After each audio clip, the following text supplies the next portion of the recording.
Dans cet épisode, je vais te présenter 3 choses que j'utilise pour m'améliorer en trading de façon constante et permanente. Reste bien jusqu'à la fin de cet épisode car je rajouterai encore d'autres choses pour te permettre d'exploser tes résultats. On commence tout de suite.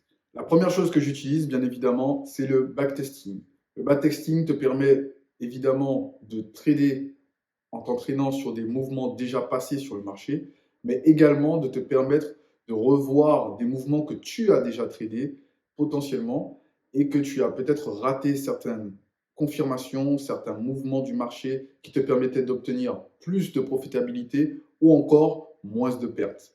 Le backtesting, pour moi, c'est vraiment l'entraînement comme un footballeur, comme je l'ai déjà dit dans l'une de mes vidéos, qui te permet justement de peut-être mieux faire des têtes, mieux faire des passes ou encore mieux faire des buts. Donc ces buts te permettent justement de gagner des trades et les passes sont justement ce que tu analyses de la meilleure manière pour pouvoir aller directement à ton profit. Pour améliorer tes résultats, le backtesting, c'est vraiment l'arme ultime. C'est pour ça que je commence par ce point en premier. C'est l'arme ultime que tu peux utiliser pour t'améliorer. Plus tu backtesteras, plus tu deviendras meilleur. La deuxième chose que j'utilise pour m'améliorer en trading, c'est le mentorship.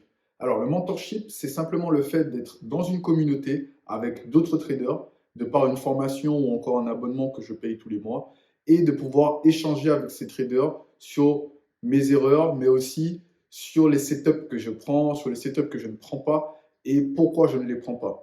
Le fait de pouvoir voir parfois certains traders prendre des setups que moi je n'ai pas réussi à prendre me permet également de m'améliorer.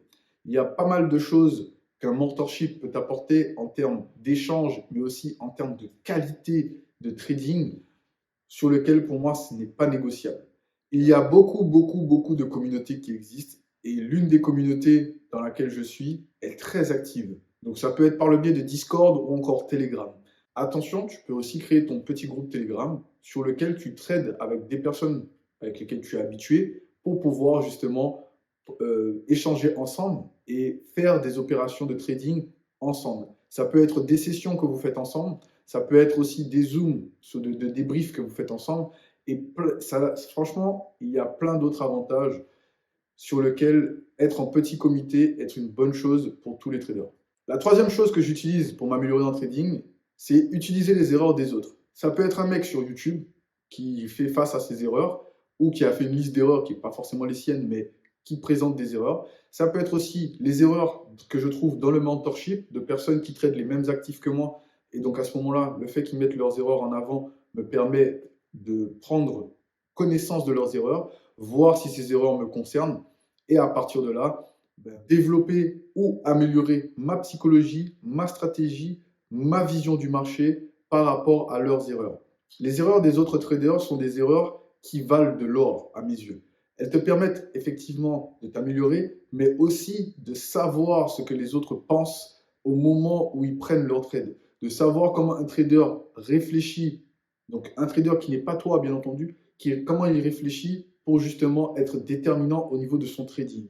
Le fait d'avoir ce genre de commentaires ou encore d'explications ou on va dire, un pavé sur lequel il t'explique, oui les mecs, voilà, j'ai perdu la moitié de mon capital parce que j'ai forcé, etc., etc. Certes, ça peut faire redondant, mais c'est quelque chose qui nous apporte énormément de valeur dans le fait de pouvoir se dire, ok, bah, ce trader a fait cette erreur, qu'est-ce que moi je peux tirer de cette erreur pour mon avantage et toujours transformer le négatif en positif. En début de vidéo, je t'avais proposé de rester jusqu'à la fin de cet épisode. Et maintenant, nous y sommes. Je vais te présenter encore d'autres points pour améliorer ton trading et améliorer ta profitabilité sur les marchés. L'une des choses que j'utilise davantage sur mon trading, c'est le journal. Le journal de trading est aussi une mine d'or, tout comme le backtesting. Parce que tu peux journaler ton backtest, comme tu peux journaler tes sessions de trading, et c'est ce que tu devrais faire normalement, mais beaucoup de traders ne le font pas parce qu'ils se disent que ça ne sert à rien. Revenir sur des positions d'il y a 2 mois, 3 mois, 5 ans en arrière pour voir son évolution peut être quelque chose de très déterminant pour un trader qui n'a pas encore de résultats ou qui cherche encore la profitabilité. Revenir en arrière sur la semaine qui est passée pour voir les erreurs qu'on a faites ou améliorer des profits qui ont déjà été pris est une bonne chose. Donc, tu peux décortiquer comme un scientifique chaque petit point sur lesquels tu as été bon et chaque petit point sur lequel tu as été mauvais. Et le fait de faire ça te permet d'obtenir plus de résultats, plus de profits, moins de pertes, même si tu continueras quand même à avoir des pertes, mais réduire ces pertes et mieux les manager émotionnellement et également sur ton compte. Je te recommande fortement d'avoir un journal de trading. À l'avenir, je ferai potentiellement un épisode là-dessus. Si tu as déjà un journal, je t'invite à me lâcher un gros pouce bleu parce que voilà, toi, tu sais déjà. Donc, personnellement, j'ai beaucoup struggle à avoir un journal de trading parce que j'avais du mal à trouver un journal qui me corresponde. Un coup sur Excel, un coup sur OneNote, un coup sur Evernote, un coup sur une autre application et encore une autre application, encore sur une autre application. Il n'y a pas de bonne manière d'avoir un journal. Tu peux autant le faire papier que le faire sur ton ordinateur. Par contre, il est intéressant d'avoir une base de données sur laquelle tu peux sauvegarder de la data. Et ça, cette data te permet de faire du modeling.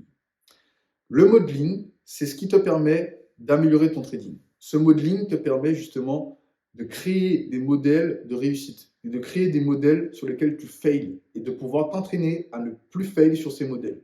Je m'explique. Les modeling, c'est un nom que je leur ai donné, ça ne veut pas dire que ça s'appelle forcément comme ça, mais c'est le fait de créer du modèle par rapport à un trade gagnant ou un trade perdant. Et ainsi voir comment toi, tu peux mieux réagir la prochaine fois pour optimiser ton entrée, réduire ton stop loss pour que du coup, justement, ton trade soit beaucoup plus profitable. Comment tu peux optimiser le fait de mettre ton break-even, de mettre ton TP. Tout ça, du coup, tu ne peux pas le faire sans ton journal. Tu ne peux pas le faire non plus si tu ne backtestes pas ton journal. Et donc, du coup, comme tu le verras, tout ce que je t'ai présenté dans cette vidéo va te permettre l'un dans l'autre de pouvoir t'améliorer.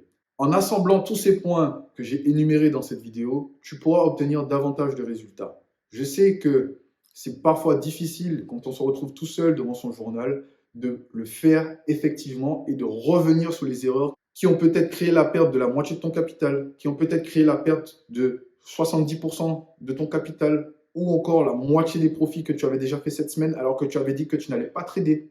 C'est des choses que l'on vit constamment en tant que trader. Mais le fait de revenir constamment, encore et encore sur les erreurs qu'on fait, c'est comme les joueurs de haut niveau. Tu reviens sur tes erreurs, tu t'entraînes à les améliorer.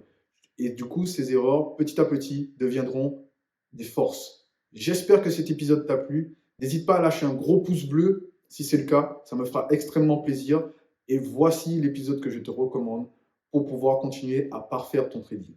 Je te dis à tout de suite de l'autre côté.